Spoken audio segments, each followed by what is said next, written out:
Not a very good day, people.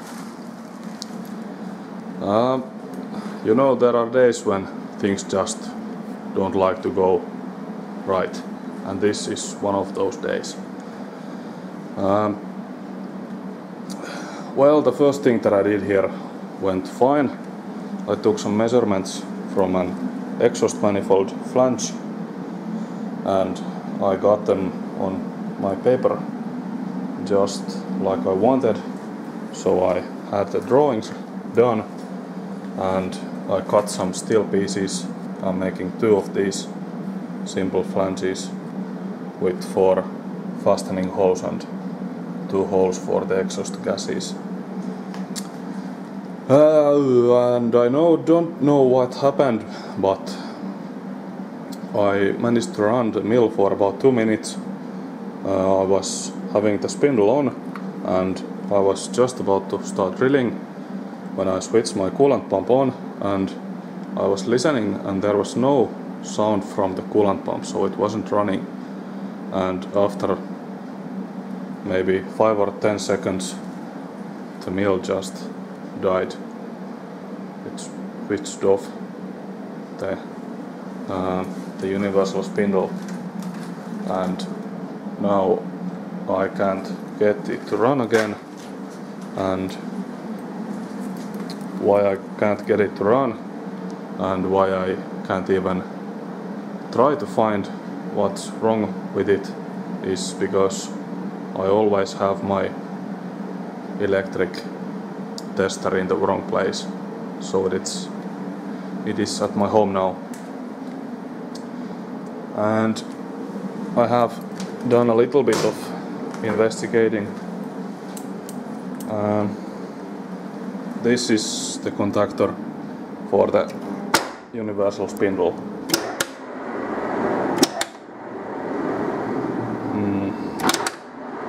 So basically it is working, but I'm guessing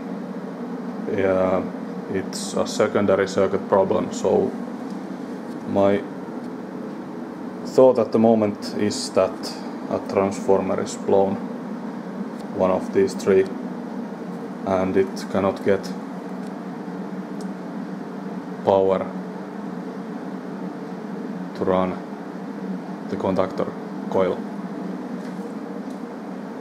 I don't know what this other contactor is that pops on when I use this contactor. I'm guessing it might make the gearbox electrics run. I mean the feed electrics, because the feeds are not supposed to work when the spindle is off. And the reason that this is running, even though I'm not operating it by hand, I think it gets its power from another transformer. I'm coming back here on Thursday and I'm gonna hopefully remember to bring my electric tester with me so I can do some proper testing. This is the contactor for the vertical spindle.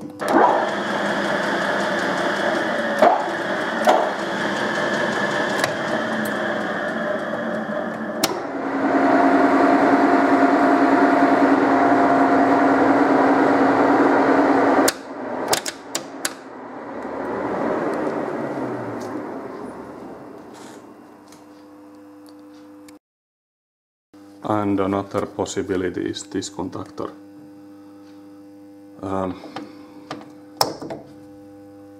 Which leaves on when I press it, and that contactor comes from the power drawbar system right here. The drawbar must be locked tight in order to run the machine. So in other words, when the drawbar is not tightened, the machine cannot run. And when it is tight, it will switch on this contactor.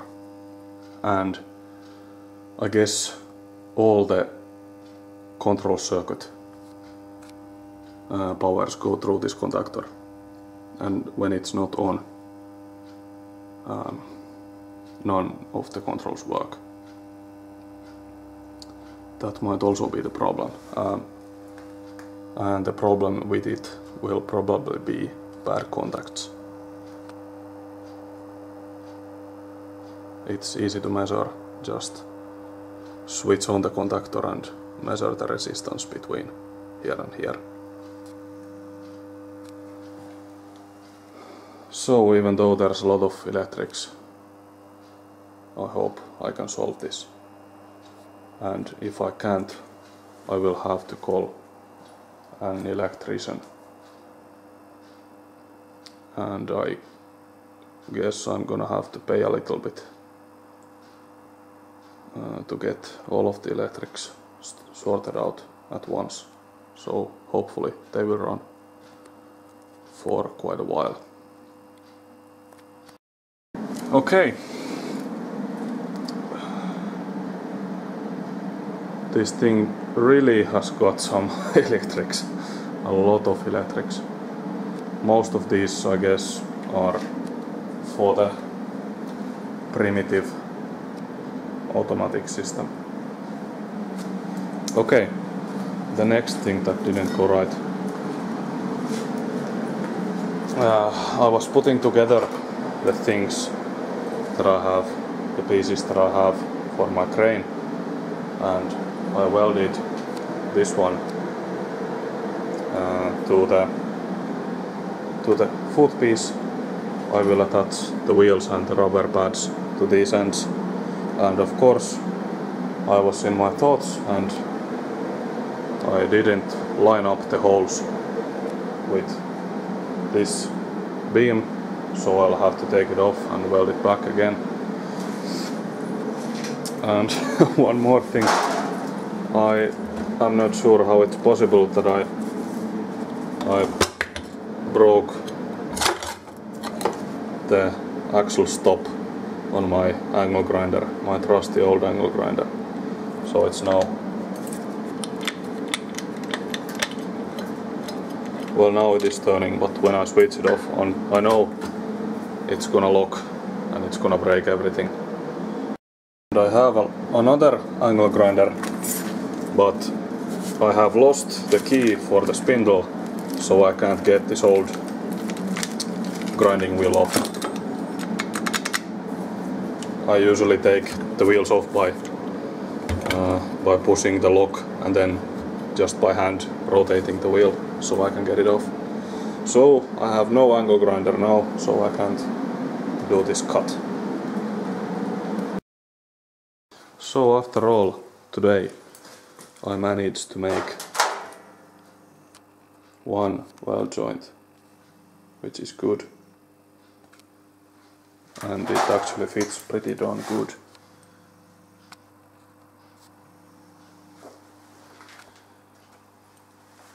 Nothing wrong with this, and also I managed to do some drawings. But still today I did a lot more damage than profit. And by the way, this is the type of flanges that I'm making. These are for an old Mazda car. I think it's from the 70s. Okay, so it's not a nice feeling when you get to come here 2 or 3 nights in a week and spend 2.5 hours and then go home and then everything goes like hell. But there are just days like that.